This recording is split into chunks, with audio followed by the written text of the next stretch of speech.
Welcome, everyone. I'm Dr. Sally Blair, Senior Director of Fellowship Programs here at the National Endowment for Democracy. On behalf of NED's International Forum for Democratic Studies, I'm pleased to welcome everyone to today's presentation, Is the Party Over? Youth, Political Parties, and Elections in Georgia, featuring Reagan-Fascell Democracy Fellow Vera Gogokhia. We are delighted to have with us as a discussant Miriam Lanskoy, NED Senior Director for Russia and Eurasia. Funded by the U.S. Congress, the Reagan-Fascell Democracy Fellows Program hosts some of the world's most dedicated democracy activists, scholars, and journalists to conduct independent research and pursue projects here at NED. Now in our 18th year, the program has hosted more than 290 fellows from over 90 countries since its founding in 2001. Within this remarkable group, our speaker today stands out for her unwavering commitment to democracy in Georgia. For the first time in Georgia's history, lackluster support for the ruling party's candidate resulted in the necessity of a second round of a presidential election on November 28. The election also revealed a worrying development, the widening gap between political parties and young people. Georgian political parties tend to be a vehicle for a charismatic personality, emerging and disappearing within a few years' time. Georgia's citizens, particularly youth, view party politics as superficial and tainted with corruption. Politically active youth often refuse to engage with parties. Instead, young people show a preference for spontaneous activism and taking to the streets. As Georgia undergoes reforms to complete its transformation into a parliamentary republic, this important gap calls into question whether the Georgian parliament can become a durable and effective institution if parties remain weak. Vera Gogokhia is a leading civic activist who in 2012 founded You for Democracy, a Tbilisi-based NGO that focuses on developing a student activist network in Georgia. In 2007, she co-founded the American Georgian Institute for Liberal Education, Agile, alongside Gia Nodia and Charles Fairbanks, to encourage classroom study of major works of political theory in higher education. This led to the launch of a project to promote free discussion about democratic values through youth networks nationwide. During her fellowship, Vera is examining the rift between youth movements and political parties in Georgia. Her goal is to explore avenues that can bridge the gap and encourage youth engagement in politics. Miriam Lanskoy is NED Senior Director for Russia and Eurasia.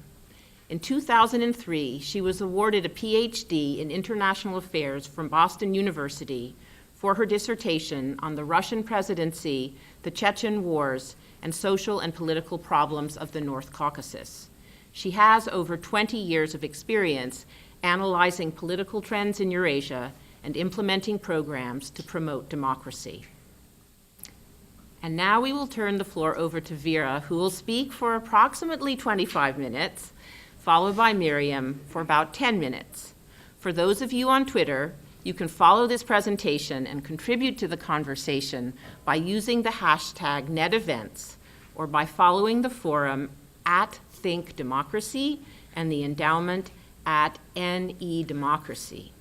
If you have not already done so, please take a moment to silence your cell phones. And finally, let me thank the many staff members involved in the event, and most especially Research Associate Jenny Barker, who has offered vital assistance to the fellowship project and today's presentation.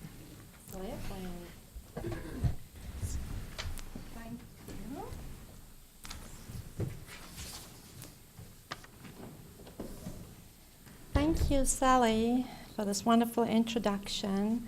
I'm very flattered. Thank you, everybody, for coming here today and joining us and being interested in Georgia, which is very, very honorable to me. I want to use the opportunity to thank NED and this wonderful Reagan-Fascell fellowship program, which allowed me to study, to think, rethink political situation in Georgia and prepare this presentation today and engage you here and giving me chance to present this in front of this very honorable audience. Thank you very much. I should not forget that all the views and ideas expressed today are only mine and do not represent opinions of NED. You might find this title very strange. Is the party really over? Knowing Georgia, you probably noticed how Georgians love partying, feasting, drinking wonderful Georgian wine, and eating good Georgian food. That will be never over, I can guarantee. But we found out that political parties are in trouble, and this is what we're going to talk today. But why this matters today? Because problems of political parties are probably everywhere today. It is there. Young people's disappointment with political parties have been always there, and it's growing over the time. But we try to examine the problem with political parties and with young people through the lens of recent elections in Georgia, which took place in October and in November, and it's very few days that we already have our president-elect. So thanks to elections, our lens through which we've been looking at the parties have become really like a telescope. And I'll try not to disappoint you in that and try to understand what is wrong with political parties, what is wrong with young people, if there are problems, and how the gap can be bridged, if any. Here is the situation we've got today. Very happy politicians on your left, celebrating victory. The lady in red will be a president of Georgia after she has an inauguration planned on the 16th of December, together with this gentleman who is Mr. Ivanishvili, who is a very well-known in Georgia, very rich billionaire who has money more than Georgian budget of the whole state, and who owns a party, Georgian Dream. We will mention this party several times, and I will use GD just very shortly. So this is Bedzina Ivanishvili celebrating happily the election of Salome Zurabishvili, who is not the member of his party. That is a very important thing. She is an independent. She declared herself as independent, but as you see, the celebration is going on together, and the whole campaign, political support, financial support came from the party, which is a ruling party in Georgia since 2012, which is a dominant party, dominates every level of government, and which suddenly decided to have no candidate of its own. And we will try to understand what that means and how it talks about this party. And there you see youth early this year protesting in the street, which is a very normal and natural condition of young people in Georgia, protesting in the rain in support of the families who lost their teenage kids in the murder which took place in the center of Tbilisi, and which government failed to investigate. So these are young people who demand from government investigation of that case. Very briefly, what to expect from today's presentation. It will be a very brief facts about the election. We can go in details in the Q&A part.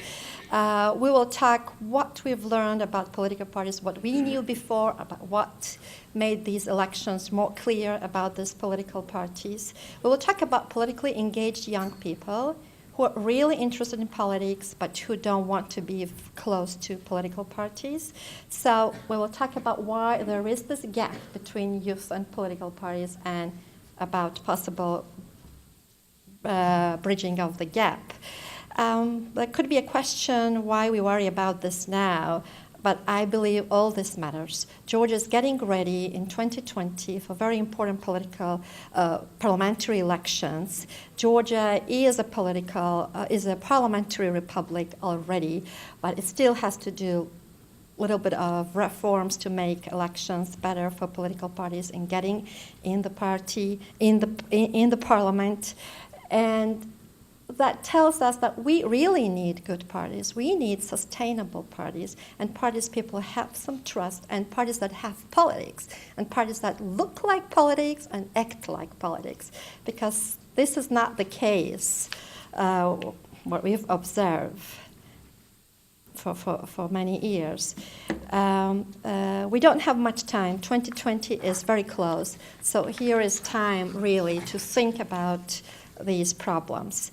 So very briefly about elections. These are two major candidates that run for the presidency. We had 25 people on the ballot paper, which was quite a lot, even by Georgian standards. We had Salome Zurabishvili running as an independent, but supported by Georgian Dream.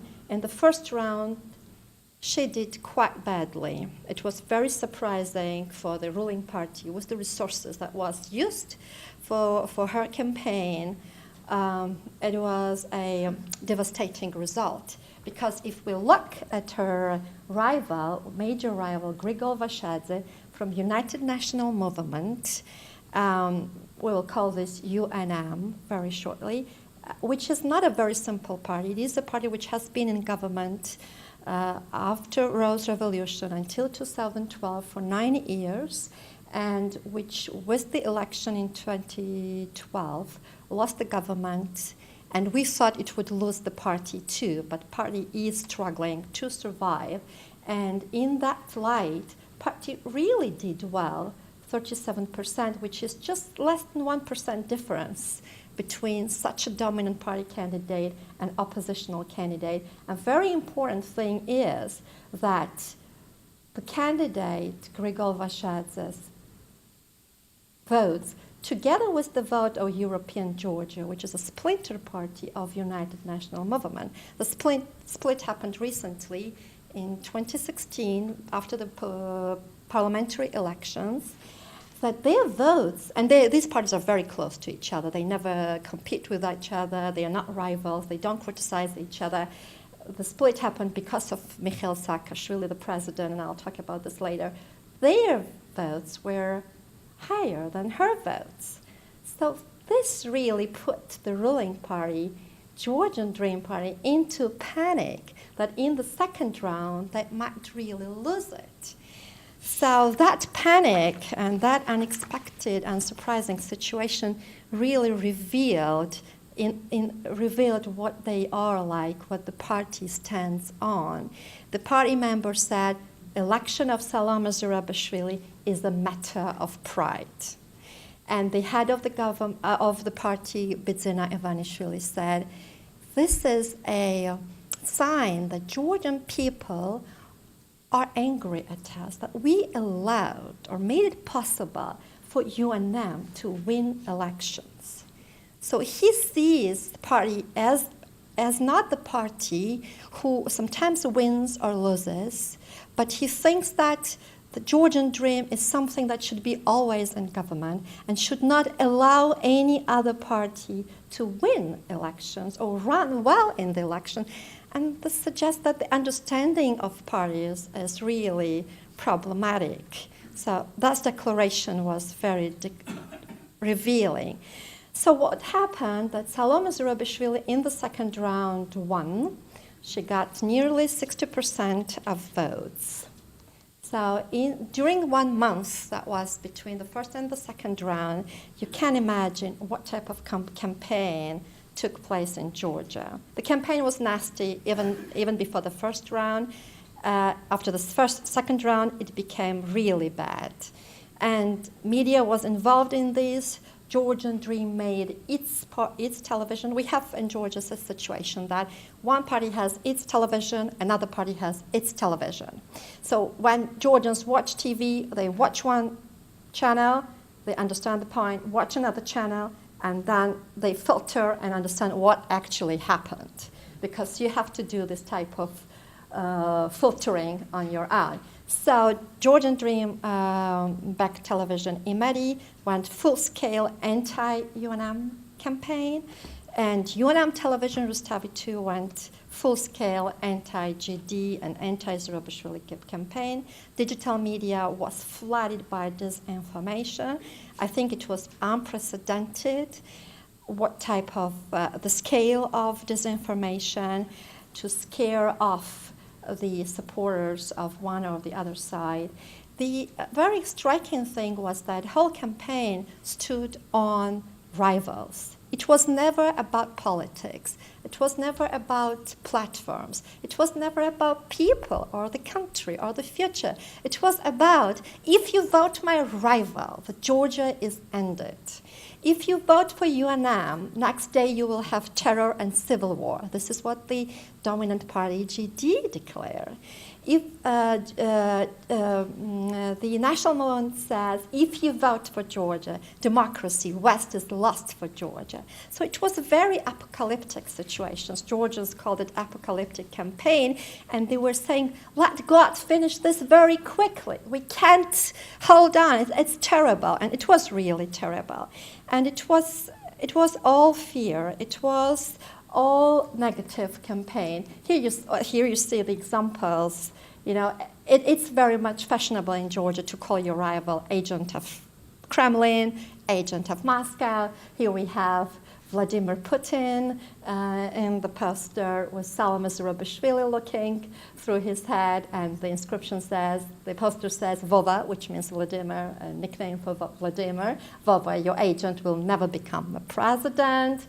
Or here, anti-UNM, which is now to the Nazis. Unfortunately, the name of national movements is very close to the word Nazis, and they use it to emphasize both things, national movement and the Nazis. What we found out that, unfortunately, Georgian Dream and billionaire Bedzina Ivanishvili used his money to buy voters. And I think it is very clear because the government, and it was not only him, the government, the prime minister came out and said, we found out that 600 people in Georgia have small loans in the banks which they cannot pay, and that's why they are in the blacklist for the banks. It means this guy cannot get again to the bank and say, I need a loan for this and that. You're already black, the bank answers. So they found the list of those blackened people from bank perspectives and said it's too much of the loans. And we decided to cut these loans or forgive these loans, and to 600,000 people we will pay these loans until the end of the year. And this was announced right 2 weeks before the second round. Yeah.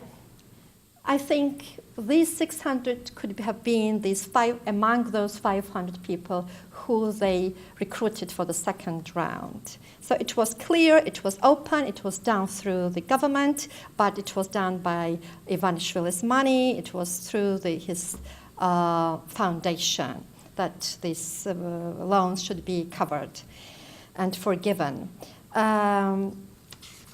A very important takeaway is that ruling party could not learn any lesson from previous government, from national movement government, where the party was really merged with the government. Only after the defeat they understood when they lost government they had no party. UNM people admit this. We thought we were building party, but it seems we didn't. When we lost government, we lost the party. They lost part of the organizations that they had in the regions, and party was really shaky without the government. But here, Georgian Dream is paving the same path. They used the state. They used chief prosecutor to get involved in the campaign. The chief prosecutor, 11 days before the first round, issued secret tapes, which were 11 years old, about the possible plotting of the murder of very influential businessman Pyotr Gatsishvili, who had political ambitions and who was rival of, or tried to be a rival of Saakashvili. So they used this tape right before elections to shadow national movement. And the very nasty thing was that during the time when these tapes came out, the Pyotr Gatsishvili family, the family of that businessman who died in very strange circumstances, soon after donated to Salome Zurabishvili 180,000 lari. Also, so it showed how a prosecutor was involved in this. It also, the observers, international observers, made it clear that public broadcaster, which is the public television, could not maintain partiality. It took sides.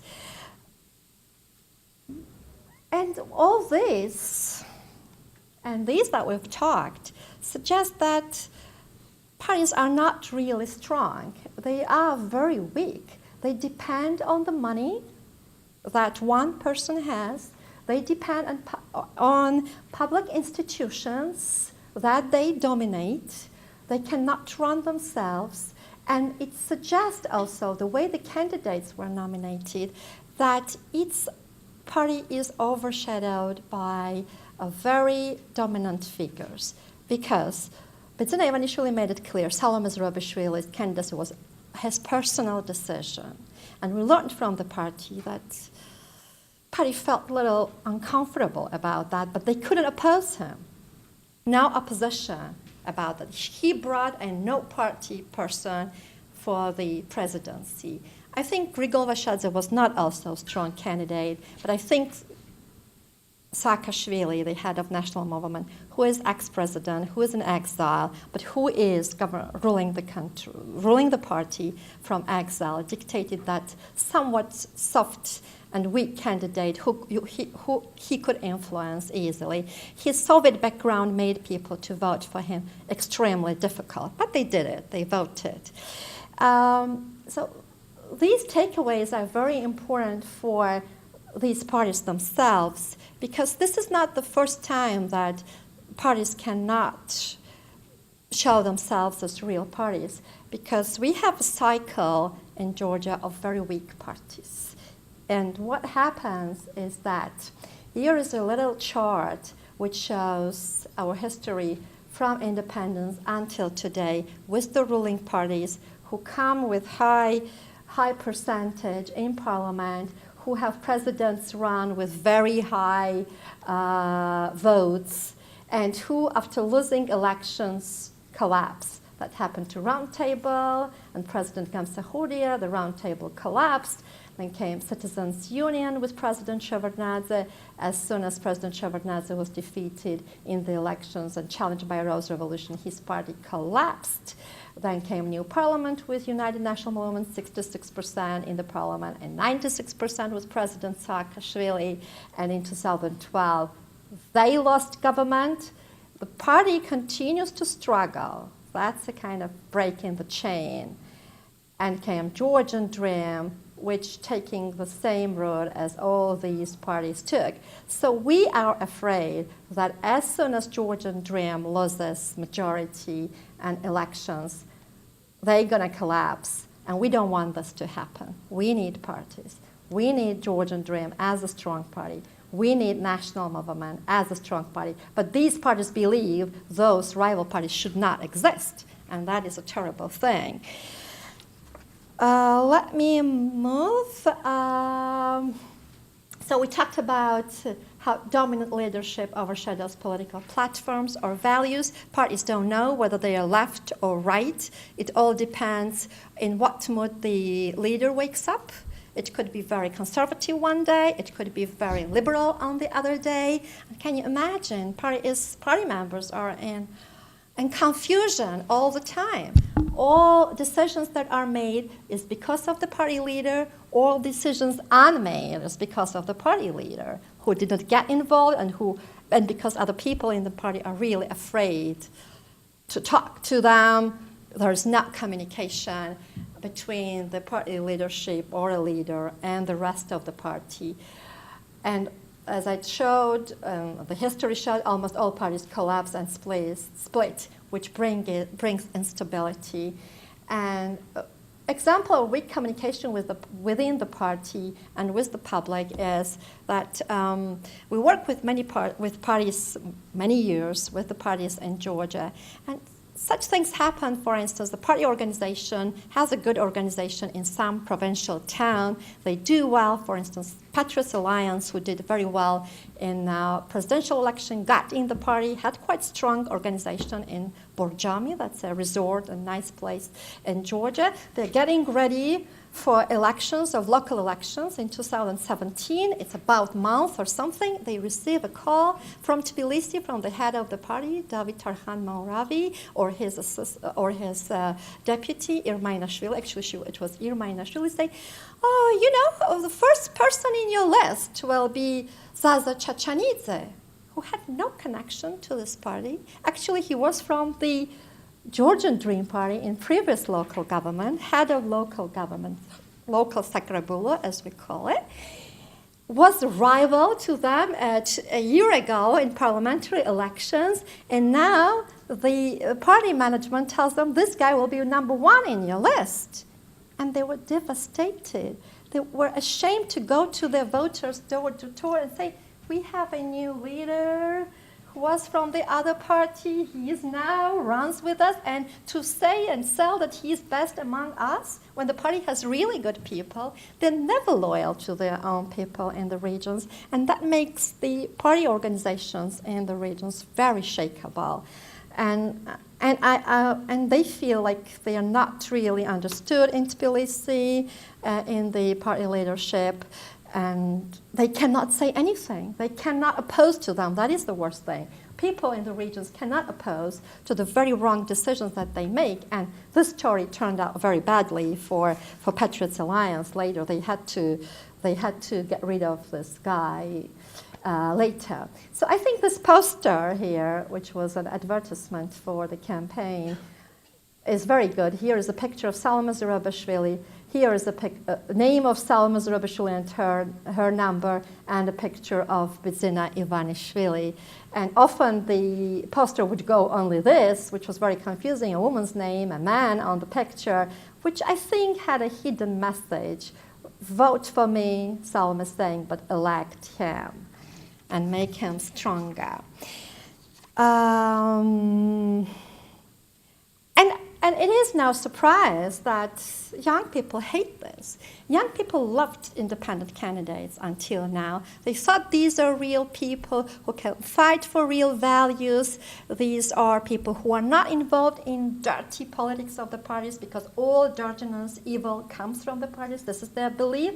And suddenly comes out independent candidate. She has been independent in the parliament, in the current parliament. She ran as independent. She didn't do anything. Actually, she was a very poor and bad member of parliament, but still the idea that there is an independent candidate was very charming to that. And suddenly we have a person who claims to be independent, and this is all masquerade. It is full-scale support from the party. So I think their ideal of independence also crumbled with this election, and disappointment is big.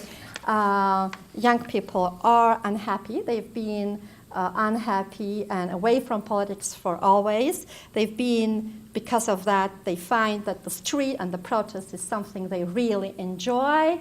Here is a very brief list of students' movements in Georgia. Student movement, I think, is something that people take as a very holy thing, because as students, as young people, the same is with the population. Generally, they hate parties, they distrust parties, because it's not surprising. It's a post-Soviet country. The word party already somehow implies to the Communist Party, which was the only party. So word party is really hated. But students, they stand for something that is out of party, which is against party, so it is good. So people love joining students' movements very much. That was true even in Soviet times. There were in 50s, late 50s, some protests. There were in 80s. Those who were in late 50s, they actually became dissidents. And one of them was Vera Gogokhia, who became president of Georgia.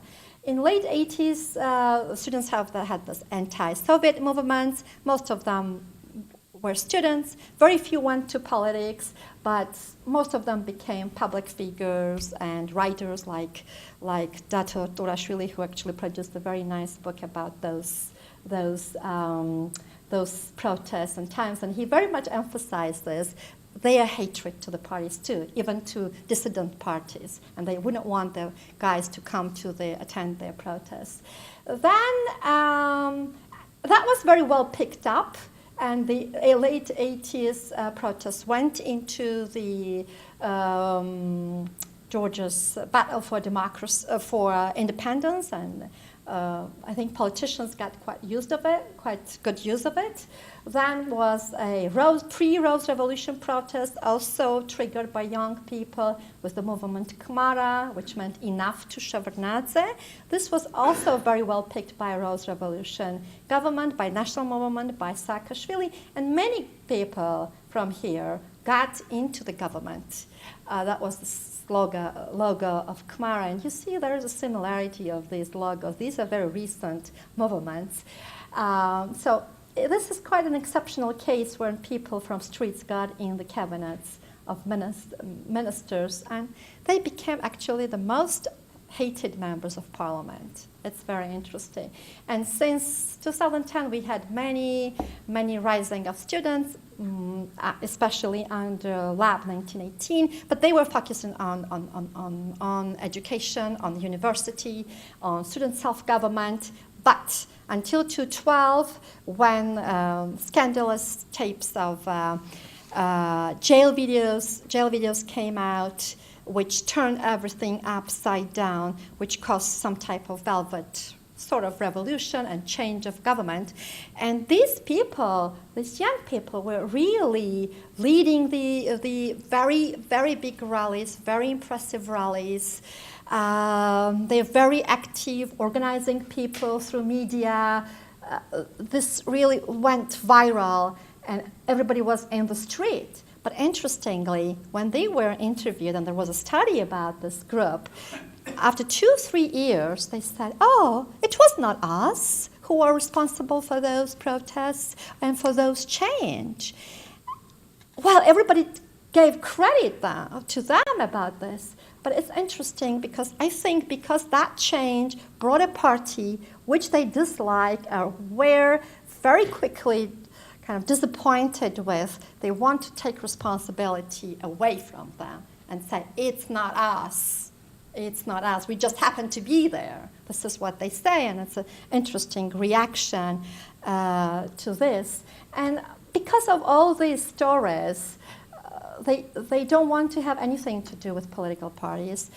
They are kids who were born, they are post-Rose Revolution people who are now, some are students, some are graduates, some are doing PhDs, some are activists, but they were raised in Rose Revolution in this idea and belief in struggle and democracy, but with the end of that regime, they found out it was all facade, and that really ruined their belief about politics, their the trust to the party and in the politics. So this is a very kind of damaged young people. Their views are very badly affected by politics since the Rose Revolution. That is why they don't want to go to political parties. We have, with the support of NED, we're trying to talk about political parties. We're trying to stress how important political parties are. But when you say, why don't you go to the party? Why don't you talk to them? They would say, oh no. So they don't want that. They don't want to make their party of their own. No ways. They're afraid of this, or they're afraid of the responsibility. They are not afraid of this, what you see.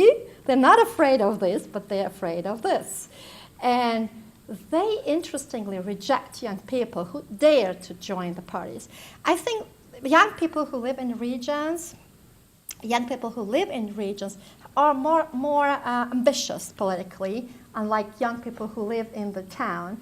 And sometimes they do go to the party. And because we have a very big network of young people who are politically engaged, we see over the time those young people who join the party, how other young people reject those people and mock. For instance, Nodar Ejishvili, a friend of mine who lives in Tel Aviv, who is very active, he joined the party. He is on very good terms with all other active young people. But now we notice in the meetings young people would not hesitate to mock him. Oh, your party did this. Oh, your party did this. And because parties collapse all the time, he had to change 3 parties. Because parties don't approach right people don't go to the right parties. So he had to change within 6-7 years. He had to change about 3 parties. One collapsed, one was sold, one was split, and they mock him badly. Though he stands on his principles, it's always there. But because he's in the party, they do mock him badly. And okay, very briefly, who are these people? What they stand for? They stand in the street. It is clear. This is a huge banner from 2013 at the university building. I don't know how Dito got here to put this huge banner which says freedom, equality, solidarity. They are for women's rights. They're very anarchistic also. You see here, they love this anarchist black and white flag. This is my friend, Georgi Sopromadze, who is in every protest, and he cannot miss to be arrested by the police and spend overnight in the police. It's very rare to see any protest without him getting in the police, next day in the court, and his mother paying 400 up to 1,000 lari every time, because he can't afford himself that. They stand for labor people. They are very much about labor rights and about changing labor code and making it go in line with European standards. Now, Georgia has an association agreement with European Union, and we have to rectify lots of stuff in our legislation, but it is not yet happening very well. We're not doing very well. But you see, I tried to show what are the problems from young people approaching parties, but there are real barriers also for political parties. This is that parties have to have youth wings, but it is all formal. It's not real. The parties' youth waves are usually those people who young people who don't want to upset their relatives who are in charge of this party. So they go there and do it, just for ticking the box. Parties are not allowed to be on university campuses, so they cannot approach at least those young people who are naive politically and party-wise. And of course, parties don't care about young people. They don't put any in their platform anything that young people care about, which I just showed, the education, equality, or labor rights. So there's no communication really. But what to do? We need young people. Parties need young people because they're dying out. If something happens to these leaders, what's going to happen in those parties? They need young people, but young people also need to somehow channel their political ideas, political views into something that is directed to action, which I think cannot be done without political parties. So I think this moment, which is an election moment, that gives us an opportunity to talk with the parties, because it was not easy elections. I tried to bring it to you. It was very strange election, very surprising, very vital to think about, though the role and the office was very ceremonial, but strangely it took this way that it really allows us to go to the parties and talk to them and tell them what things went wrong is maybe the reasons inside of your party, and let's think how we can fix those problems, because they have to get ready for 2020. We cannot go through this campaign again, which Georgian nation went through this fall.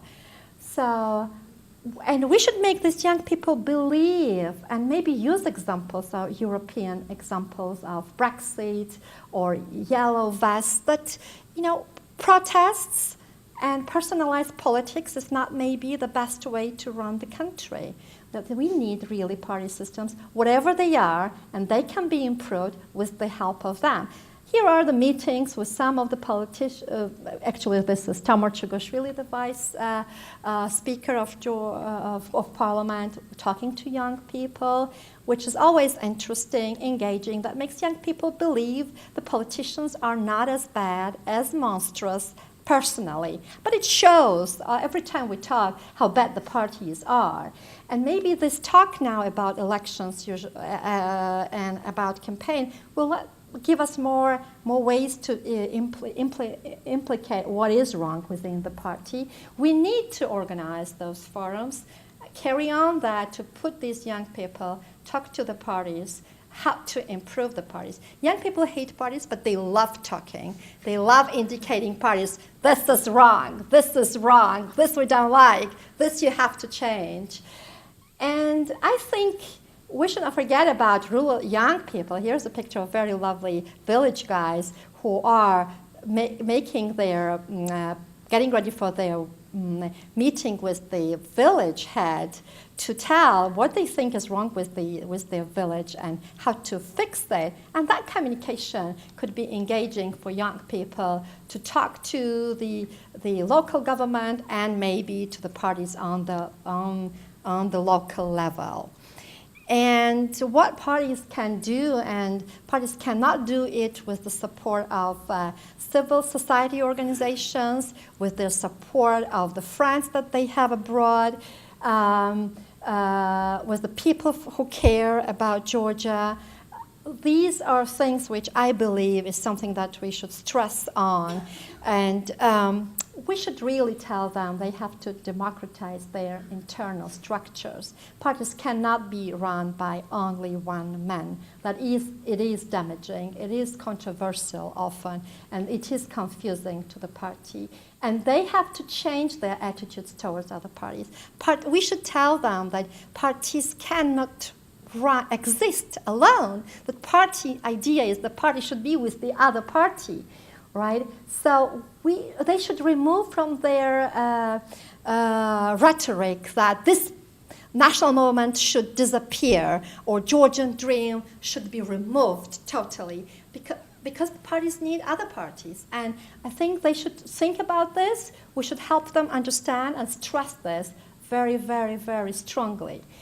And parties really are bad in building organizations because they usually choose crooks, as I told you in the example, local crooks. They never have good candidates on local levels because they don't talk to their people on the local level they don't know who are talented, nice guys in those places. And somebody calls them, this is my friend, and you have to have him. And this is really destroying the organizations, disappoints people who work for them, who are always on their side, and they see they are not rewarded ever. And they need financial resources, I believe, because when party gets in the government, they don't have financial resources to keep people thinking about parties and the platforms. They have to engage them in government. When they're engaged in government, they are engaged in their routine work, and the party is lost with smart guys. There's just nothing happening except the leader who wakes up with strange ideas in the morning. So they need financial support. They need to help in raising resources to keep people working with the parties, and government work on its own and the party work on its own. And of course we should tell them they need young candidates. I looked through the list of current parliament. There is no one 30 years old or younger. Even the law allows them to be, the member of parliament to be 25 years old. They need young candidates. They don't need crooks and who have their money made on the collapse of Soviet Union, like some of them made. And we think that a great idea would be to have routine consultation to make some kind of means of having young people who understand politics, and they understand, to have a consultation club or forum where they routinely are in contact with the party. That will make party understand what public is up to, what young people are up to, and somehow the communication and little bridge will be built between them. I believe that. It's hard, but it is doable because everybody, all these people that we talked about, billionaires, French-born diplomats or presidents or ex-presidents or ex-Cell presidents, they all love Georgia. And these young guys also love Georgia. And because of this, and because of one aim, which is to save Georgia, this is possible. Thank you.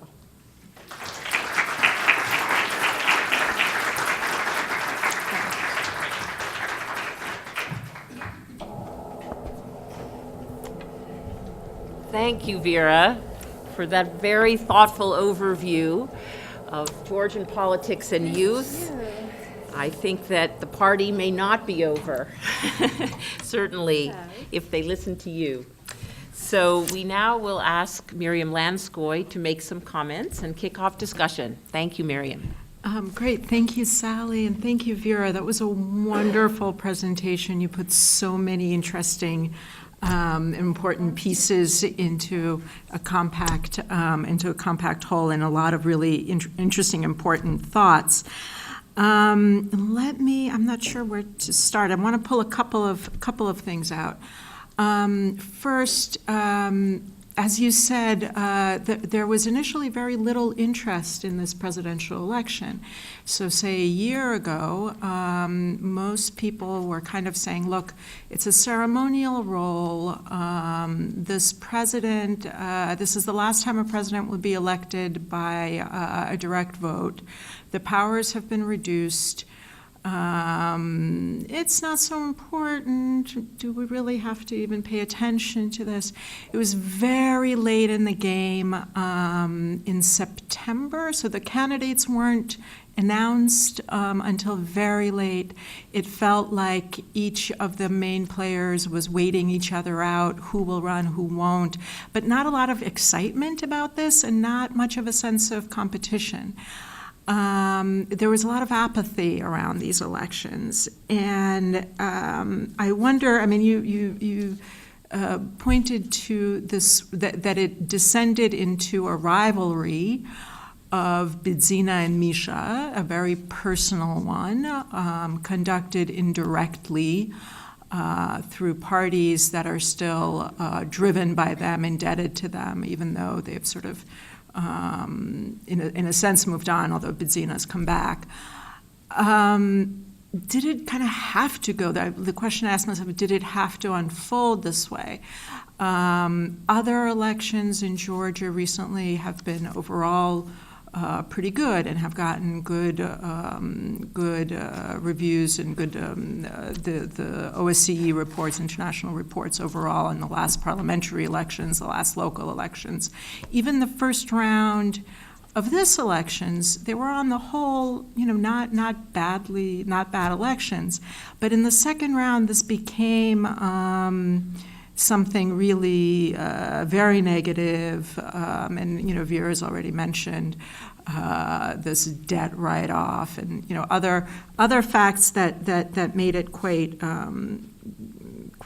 different than previous elections over this last period. And one of the questions in my mind is is Georgia, and I'm surprised that 6 years after 2012. It's still a Bidzina-Misha a showdown between these two titans, and the rest of the field is somewhat flattened. And that's not really what I expected, and I think most people expected was, and indeed what the constitutional amendments called for is the expectation that Georgia would become a parliamentary system with numerous small parties and coalitions and a kind of contestation of many different interests. And that's the kind of big question in my mind because, as you say, neither party should expect, and quite clearly UNM, there was the expectation that UNM would somehow disappear. It hasn't disappeared, it's contesting, it's has a strong showing. So is this somehow, maybe the experts were wrong and Georgia is simply a two-party system and Georgian Dream and UNM in different forms compete. And that's a possible way, and maybe that's where the Georgian electorate is. But I think what Vera is suggesting, and what my own sense is as well, is that the reason this is happening is that there's low participation overall.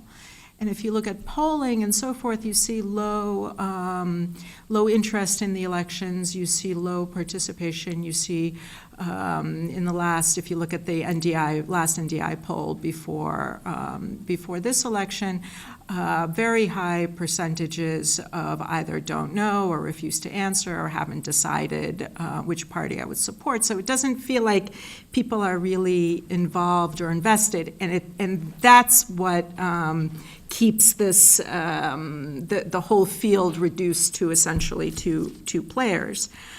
And makes Vera's work and other NGOs that are working in Georgia to trying to promote greater participation so important.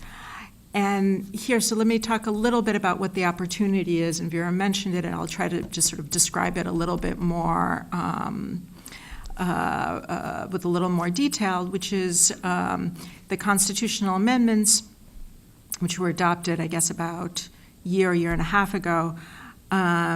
They stipulate that the next parliamentary election, which is in 2020, will be conducted with a 3% threshold.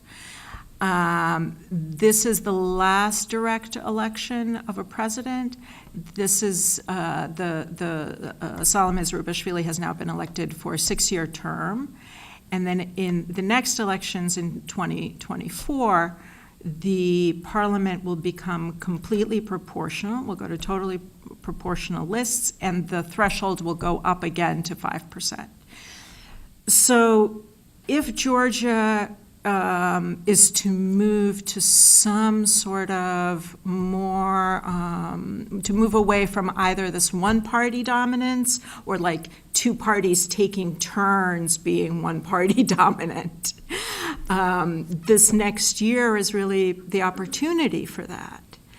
And the possibility of more players coming into the field.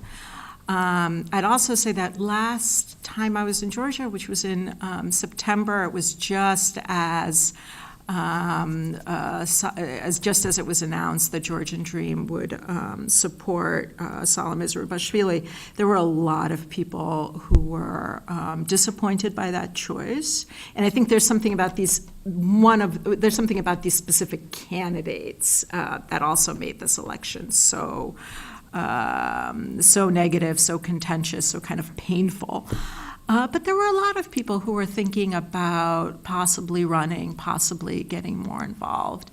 And it may yet turn out to be that some of the figures in the NGOs and in civil society more broadly, having seen how things can unfold, Salim Zurabishvili was seen as a kind of a hand-picked choice of Ivanishvili, that the party didn't really support that. The party would have preferred to run their own candidate, and that in a sense the electorate was kind of punishing Georgian Dream for this choice.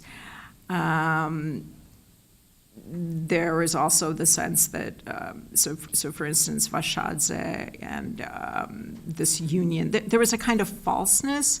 So on one hand, you have Salome Zurabishvili running ostensibly as an independent, except the ruling party is supporting her, and she's handpicked by Ivanishvili. On the other hand, you have a union of opposition parties, except who are the other 11 parties? It's really UNM. But the splinter party, European Georgia, their candidate has had by far more support. And if you go look at polling for the last 6 years, Bakradze is the figure who much more represents the opposition, has higher support ratings overall, and so forth. So you have a somewhat, so why is it that Bakradze polls, 30-35% for the last 6 years, but only gets 10% now, and this union of the opposition that also there's a falseness to the process, to what is actually presented to the candidates, to the public. So all of that to say, just that the problems that we saw around the elections, particularly the second round, may yet spur greater activism and greater participation in the next parliamentary election, and we hope to see that, and we're very grateful to Vera and for her work, and hope to see more efforts like that to spur greater political participation among youth and others.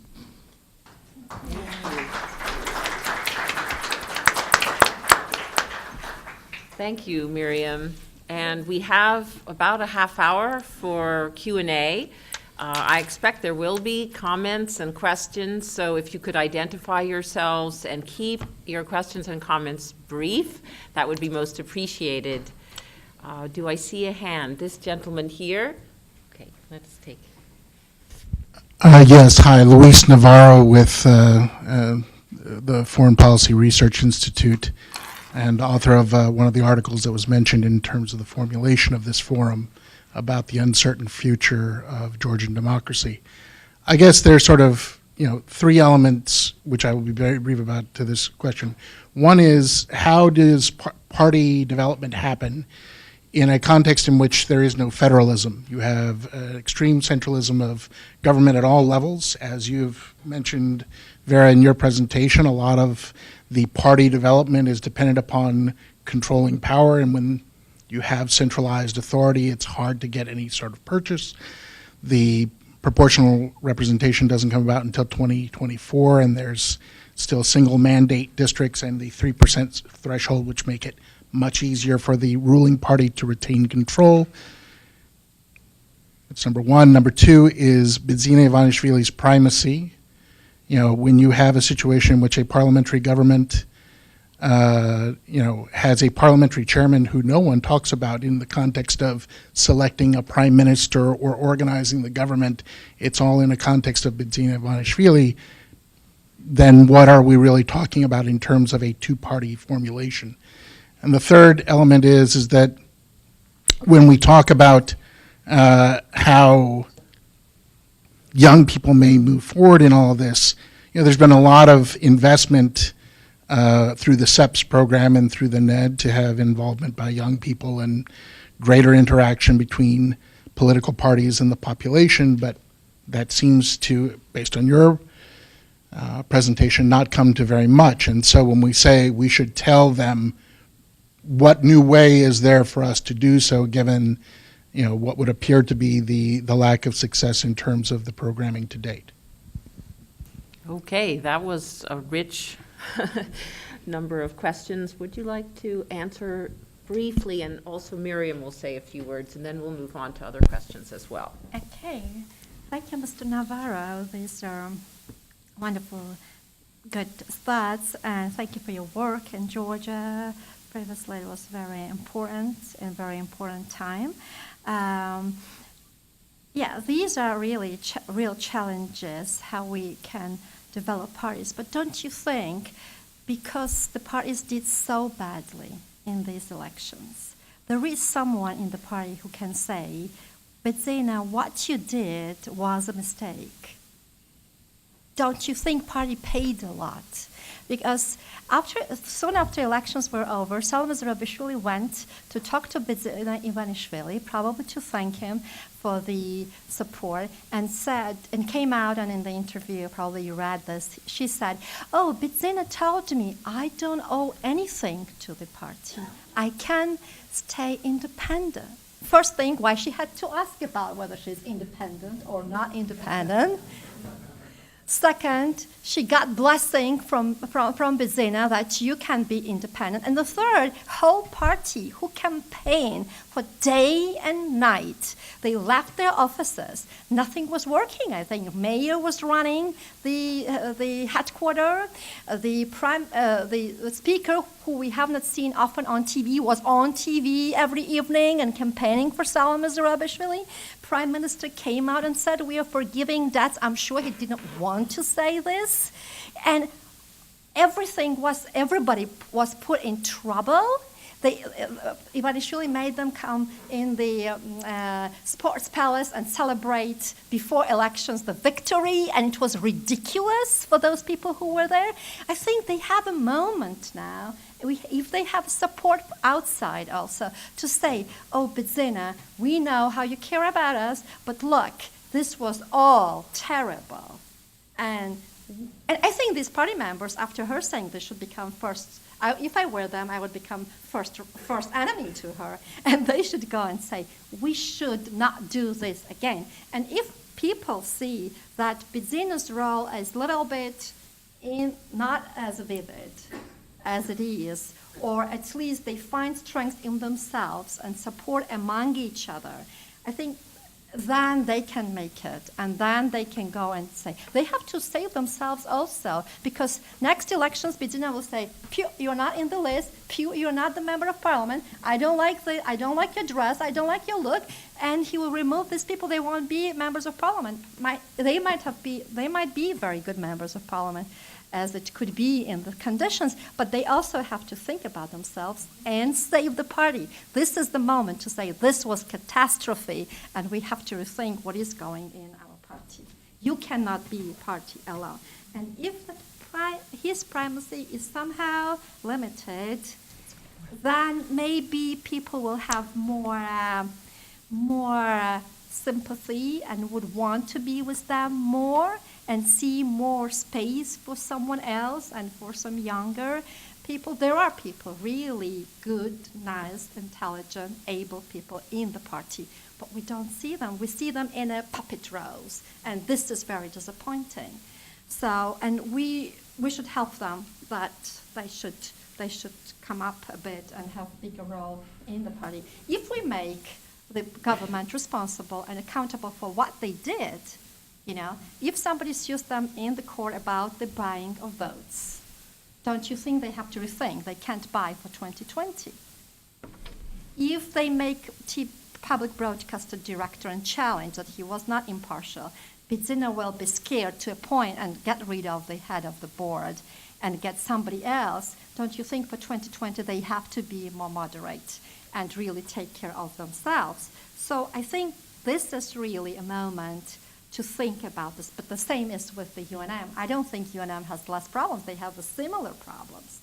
Yeah, somebody wrote recently, Misha is a blessing and the curse for UNM, right? He is defacing the face of politician, unfortunately. My heart really hurts when I see a successful president, as he was, of a very bad regime, but successful guy, successful politician, to see him online talking, changed his language, went really, really down. That does not make politician and politics look nice, right? We should help him find some engagement. I think the Friends of National Movement really have to find some ceremonial, nice international role for him, and that will liberate the party. Party really has resources, and this is the moment when National Movement can really survive and make themselves as a real party.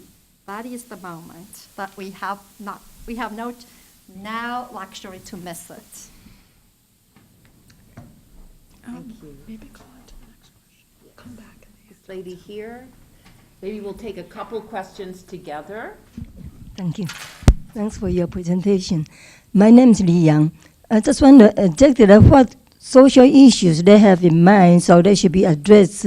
What the general public think they should improve, and what the youth they think should change. So, And let me ask for one more question, so we'll get everyone in eventually. Thank you. Thank you, Vera, for an amazing presentation. My name is Eka Imerishvili. I very much agree. I mean, being a Georgian, very much agree with you that youth need to be engaged very much more so in politics. But as you also mentioned, they are so disillusioned that it's unlikely that they would be interested with whatever parties have to offer, and they are not really interested in youth either, because as we know, voters usually tend to be much older. So when talking about the resistance to either of the parties in Georgia, the only kind of movement that is not associated with any of the parties is women's movement, which often incorporates concerns that youth have.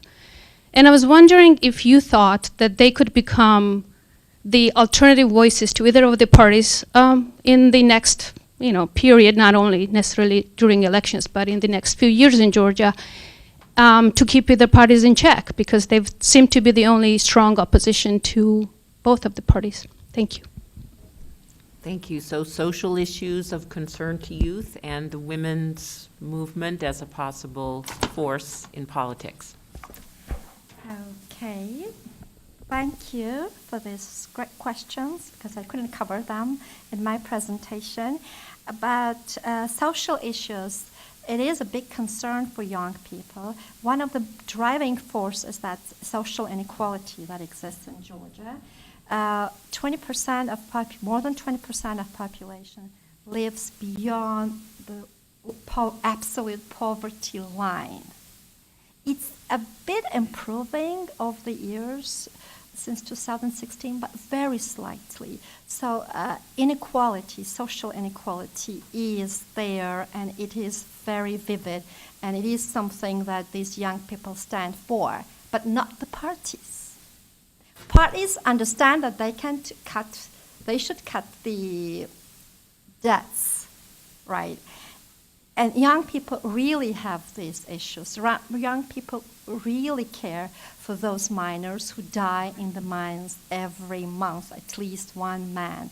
And they challenge the companies and the way how these companies became investors in those mines. But government has absolute kind of blank eyes about that. Social issues is something that these young people could bring closer to the parties, and I think that's a good issue they should start maybe talking about. About Eka's issue, Eka's question, what about women's movement, and what about very strong civil society that exists in Georgia? I think we can be proud how strong they are, how confident they are, sometimes too confident and overconfident. Sometimes they come out and say, we don't like this minister, he or she should resign. And sometimes government sees this as their rivals, and as you know, recently the government called them the fascists.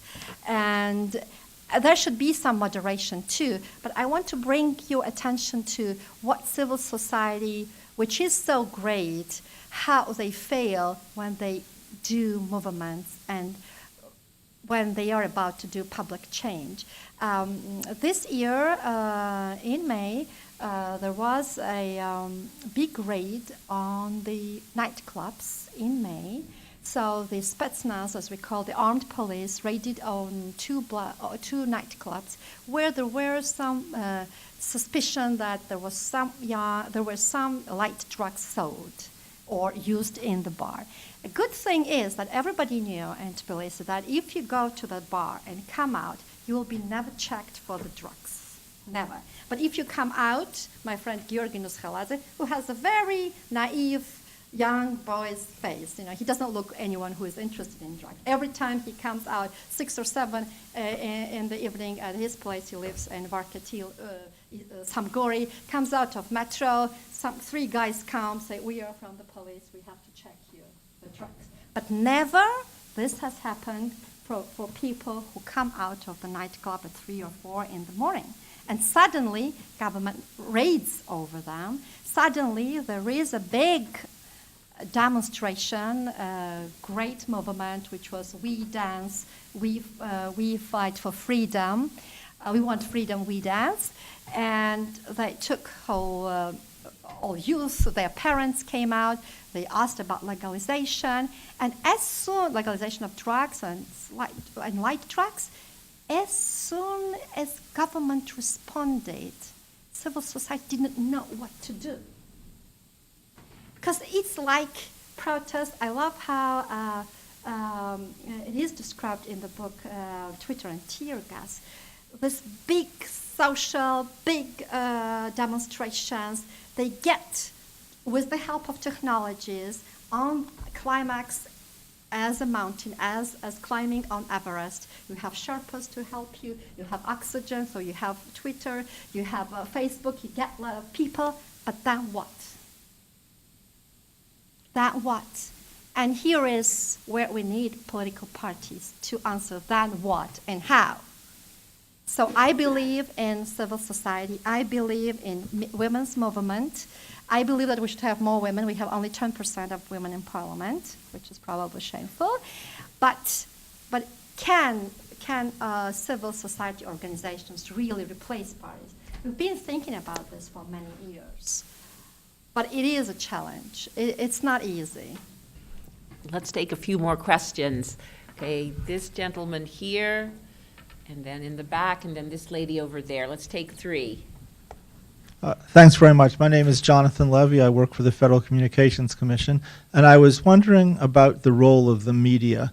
Vera mentioned that the different parties had their television stations. In order to get a full picture of events, you needed to look at both. I wonder if there's any evidence that people actually do that, or do they sort of stick to their Fox News equivalent or their MSNBC equivalent? And relatedly, I'm interested in how media usage and influence differs between the 2 groups you mentioned, the younger people and the more mature people. Thank you. How does usage, like what do young people? So maybe this lady over on the left will be next.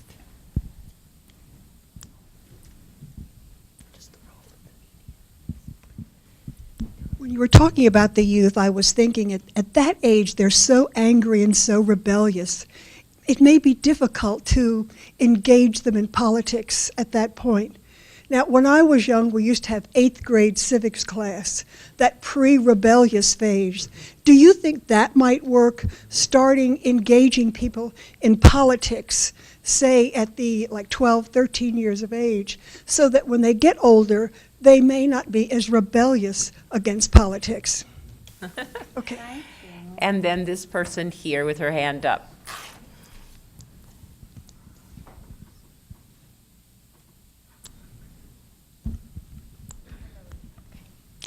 Hi, Katy Shubitidze, IFES. So to challenge a little bit the perception that youth are not interested in politics or in political parties, I think recently we've observed that the movements or the parties who have had clearly defined platforms actually were able to engage the youth, and these include some xenophobic, ultra-nationalistic movements, such as, for example, Georgian March, as well as, on the other hand, this newly formed political party, Girchi, whatever that translation is in English, yes, which clearly stood for more libertarian values. And in that, and that even showed in their polling, as well as the participation of young voters who voted specifically for their candidates, for the candidate of Girchi. In that, do you see that the political parties are recognizing that possibly they need to come up with clear messaging instead of, as you said, being very much personality driven. And if there is that understanding, if they're working on actually analyzing and hearing what youth is interested, the issues that youth is interesting to discuss. Thank you. We have all these questions. Very good. This is about media. So this is what Georgians do. They really, if they want to find out what happened, they really go from one channel to the other channel. But if they want just to strengthen their position about the parties, they don't do that. They just grasp disinformation immediately. No normal story or news story would be shared as much as disinformation, which came from rivaling candidates. That was just taken so happily, shared and overshared on Facebook more than real stories. But when they want to hear real stories, they go from one to the other and check, but they never check disinformation.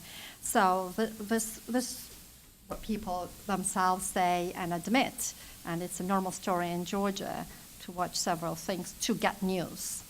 But if you want to get propaganda support of your candidate, you don't check whether this guy really said that or that guy really said that. There was terrible stories about Salome Zurabishvili saying how she hates Mingrelians, that's a part of Georgia, how she hates Kahetians, that's another part, which was all disinformation, but it was so spread and so liked by social media. Young people use social media crazily. They love it. They love Facebook. They are there. I think it's different in America, but in Georgia, every generation is in Facebook. Some very pretentious could be on Twitter, but everybody is on Facebook. And this is how people get primary information. And we have TV online. You can see you can go online and find any program of any date on internet. So they can go and look at the video of some story that they hear from Facebook. What to do with people who are so angry? Yes, I think there has been a very good study, a book about how to run for office, which suggests that those people in whose families have been talks about politics are mostly those people who might want to go into politics and run for office. And in those families where either they don't talk about politics or they talk only negative, these are students who don't even run for the presidency or head of their class or the presidency of the school.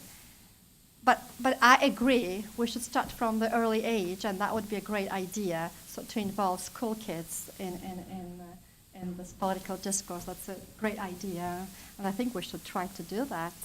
Though schools are not allowed to have politics inside the school. I'm getting to Kathy's question about youth people. Katia, I agree. There are two types of young people in Georgia. First, they are people who don't care about anything, who are not interested in politics. They're super like Soviet citizens who know something will be decided somewhere without them, and less they know is better. That will keep them happier. But there is really a group of people who are very militant, who follow government, who follow parties crazily, who watch everything that is politicians are talking, analyzing them, watching world politicians, analyzing them, doing comparisons, and that is their life. I know a bunch of these people whose life is really politics, but I'm talking about these young people who can be of use for political parties. And we want to build this bridge about that. between them. Of course, there was this Pinecone Party, the Pinecone Party, which was very interesting. We thought they would get wonderfully good votes because their campaign was about young people.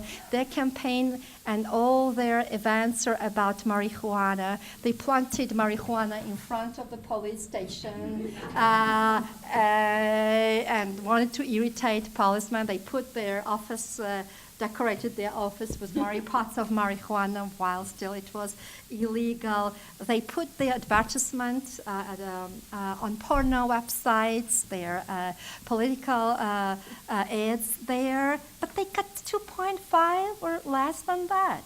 That was a big disappointment. So, and again, can you name anyone from that political party except the leader? I You think can't. we'll take one more. Okay, we've got Wendy and Rudy. Anybody else? Two more? Okay, Wendy and Rudy. Thanks. That was a fascinating presentation, Vera, and I just want to follow up on a question that you rhetorically posed in response to a comment that someone else made, a question that someone else made about women's groups in civil society. You said you believe in civil society, but can civil society groups replace political parties? Well, they serve really two very different functions, and without going through that here, let me just highlight that one of the functions that civil society groups can play is holding political parties accountable and focusing on the issues of concern to that particular organization. And so I just wonder if you could speak to the extent to which that is or is not happening in Georgia. Thanks. Wendy Silverman from the State Department and an old friend. And Rudy? Rudy Porter from the Solidarity Center.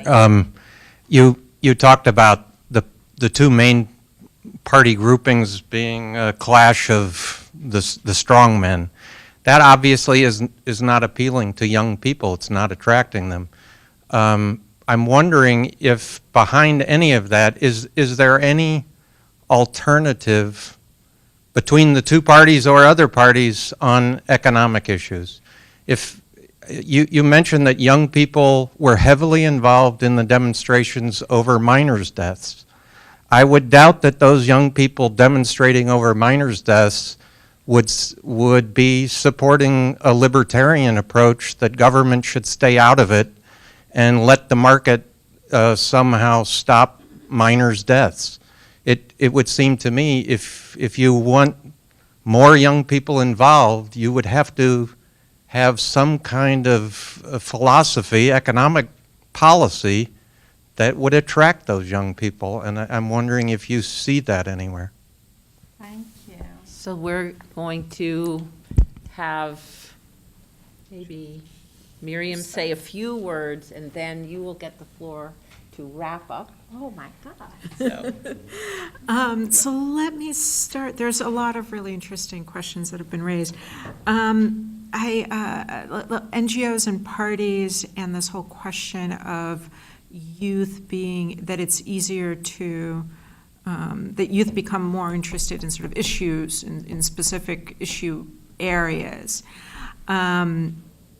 So first, this question of how is it that Georgia can have a really strong and vibrant NGO sector that does hold government accountable, that has strong institutions and, really, I think a lot of donor success over years, coming back to Louis's point, what's missing in our programs. And yet the parties, there does seem to be a disconnect between sort of the demand and supply on the party side, and how that can be addressed through programs. And I think that's the big question for us all to sort of work on, is to stimulate greater demand and greater participation. among interesting kind of developments is Aliko Ilyasashvili's run for Tbilisi mayor, which was a very non-ideological campaign, but a campaign focused on kind of resolving local issues, and that did get buy-in from youth. There's similar, the other kind of major election over the last few days is in Armenia, where I would say over the last 10 years, we saw youth mobilizing over any issue imaginable. We saw youth mobilization around the environment, feminism, anti-corruption, youth were willing to participate around specific issues. And you see that to some degree in Georgia, but you saw very low youth participation in Armenian politics. It was also very hard for parties to sort of attract youth. And then, and you would say this is entirely predictable that the youth come out for revolutions, they come out for protests, but they don't stay engaged over the long term to make sure that that these processes continue to function and that the parties and the political process actually delivers for them over the longer term. And there's something similar, going on in Georgia where this question of is it possible to translate youth and civic initiatives around different specific issue areas into political contestation, but that's really, that's something. I'm not sure that that's how one addresses that through programs. That's really up to sort of people to figure out. It's a different kind of political parties are a somewhat different space than NGOs, and I think the right role for us is the monitoring aspects, the watchdogging aspects, and the sort of encouragement of trying to bring, as Vera spoke, the youth and the parties together in dialogue to make sure that these issues are expressed and so forth.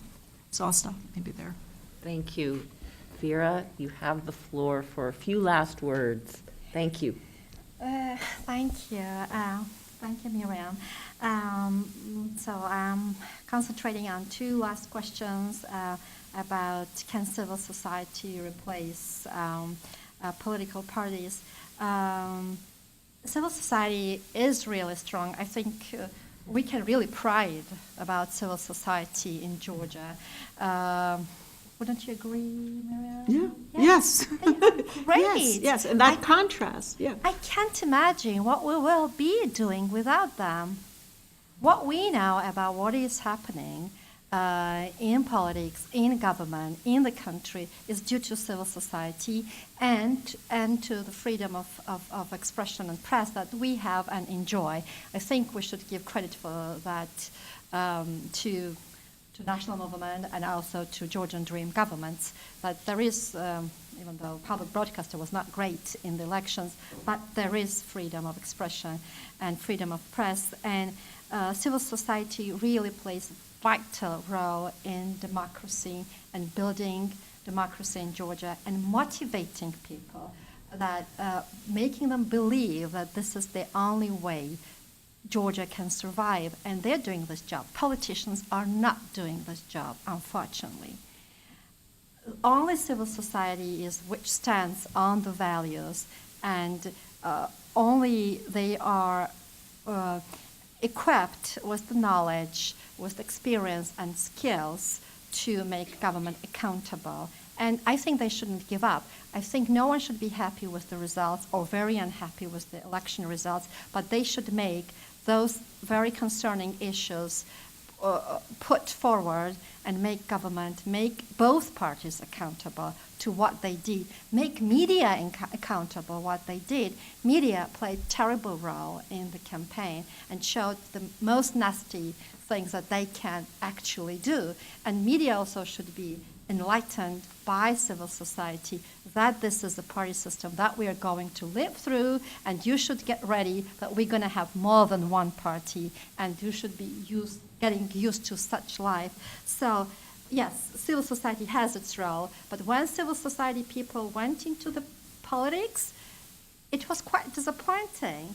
I believe Margvelashvili is a very civil society type of man, the current president, and he wasted all 5 years of his office, unfortunately, because we called him NGO guy in president's office, and he couldn't work as a politician. Though with the limited resources and limited power that president has, but he wasted that, unfortunately. So this again brings us back that we need very strong civil society. We need even more organizations. We need more women, more young people as activists in civil society. But we need politicians very much. And Rudy, to a question that you asked, which is a thing that young people are craving. They're saying in the country like Georgia, and a country which is so poor, there is no political party which comes out and says we should be orienting on improving economy, on giving people a normal life. No, because there is no platform. There is no ideology of the party. This is what young people say. These parties have no ideology. They don't know what they are. They just know Misha, they know Bidzina, and which is a little better, this is where they go. And they should bring political platforms, political ideas in the party. This is what parties have to do, and young people have this very clearly, that these parties don't have this, and they have to begin building this and understanding what they are. Libertarians, or as we call conservatives in Georgia, or are they more less right? Because if you ask party members, they cannot really say. Georgian Dream, actually, in its primary program, has that. It's kind of very social. Is building a government which is socially responsible, but all the economy they're doing is absolutely in contrast to what they think was their idea or their idea. It's in conflict with both parties. So this is your why. work cut out yeah, for you. and thank you everybody This is for, what- for, So for let me- being here. Can I say one more thing?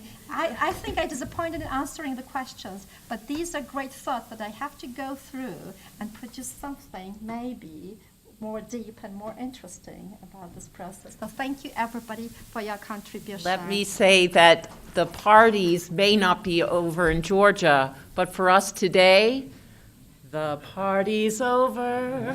It's time to call it a day.